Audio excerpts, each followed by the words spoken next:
Today, I'm going to be showing you an absolutely insane experience farm you can do on your Paladin, starting at level 77. Let's get into it. This farm takes place in this section of Icecrown. I will show a map on screen right now. Here it is. And yeah, you want to come here at level 77. Don't come here before that. You'll probably get trucked and die.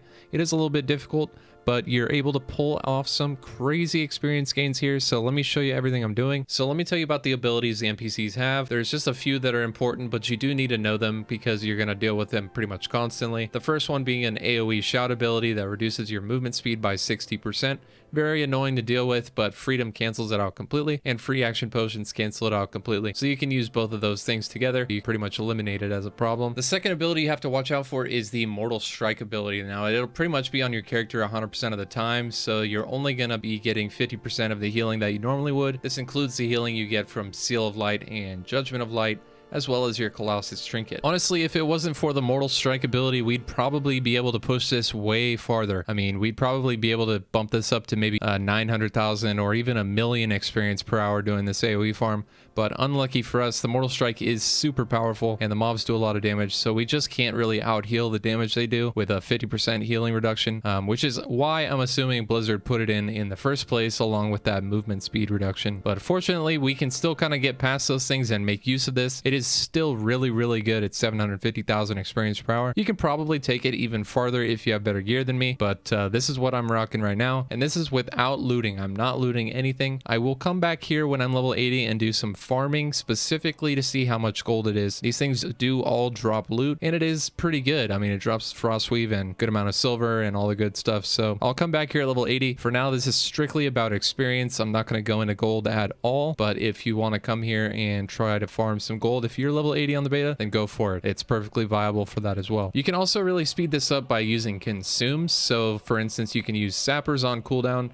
You can use free action potions on cooldown, which is the only thing that I had here. You can use weapon oils, you can use flasks, you can use scrolls, food buff. I didn't have any of those things, and I was still pulling in 750,000 per hour. If you used all of those on cooldown and you kept them up the whole time and you didn't die, you could probably go well over 800,000, maybe 850. So it's absolutely crazy. So let me just give you a few tips that you should probably know before you come try this. You will notice that there are a few things that you should do to make sure that you're not dying every single time you do a pull. First, you need to make sure you're always using Seal of Light. Make sure you're always judging light. These things do a lot of damage, and with that Mortal Strike, you need as much healing as you possibly can get. That's why I'm also using Colossus Trinket here instead of a DPS Trinket. You want to make sure that your Holy Wrath and your Consecration are always on cooldown. That way you can really max the damage that you're doing to all the mobs at once. And you want to use your single target abilities on these Scourge Banner Bearers, as they do have a buff that will buff all the targets around them to do more damage to you, which you obviously don't want. So you want to nuke down the Banner Bearers while you're also doing massive AoE damage to the converted heroes. If you decide to use free action potions, they can be extremely helpful. What you want to do is you pop it and then you get on your mount and then you run through the groups that you want, and then you can drop down and AoE them down. If you pop your free action while you're already in the group, you're gonna have to wait till that shout goes off you, and then you won't get any more, but then you won't be running fast.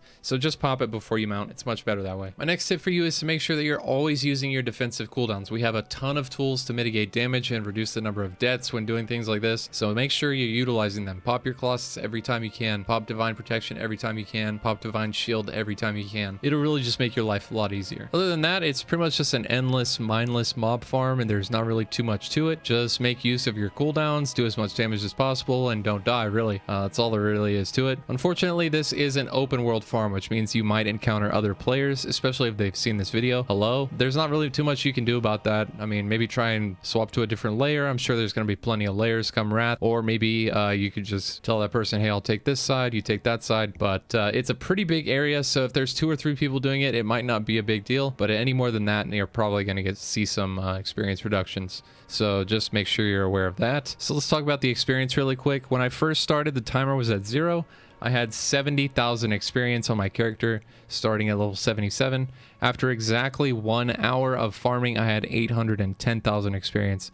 So it's roughly 750,000 experience per hour. And that's with me starting really slowly, looting, kind of drinking and eating every single pull. So after about 10 minutes, I sped it up really quickly and I started going fast. But if I had been doing that the whole time, probably could have been even more. But I didn't calculate it based on like how much the mobs give you or how many I'm killing. I just straight up farmed for an hour straight and that's exactly how much I got. So that's pretty much it, guys. There's not really too much to it. Other than that, I'm just gonna let you kind of watch the rest of this farming sesh, and I will speed it up. It's an hour long, and yeah, that'll be it. So make sure you like and subscribe, and drop a comment down below, join the Discord, and follow me on Twitch, all that good stuff. Thank you guys. See ya.